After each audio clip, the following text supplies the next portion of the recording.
আমাগর এক বড় ভাই আমগরে বুঝাইতেছে তোমাদের যে পুরো টাইমটা তোমরা যেটা পাস করছো বা যেটা চলতেছে এগুলা মিল্লা তিনটা ভাগ আছে।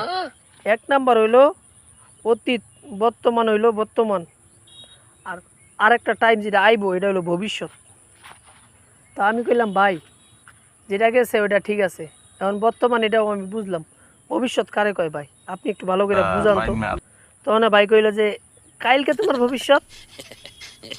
পরে আমি সকালবেলা ঘুমিতে উঠে গেছি এর কাছে। আমি কই ভাই আজকে কি আমার ভবিষ্যৎ? করে আরে না, আজকে তো তোমার বর্তমান, কাইল তোমার ভবিষ্যৎ।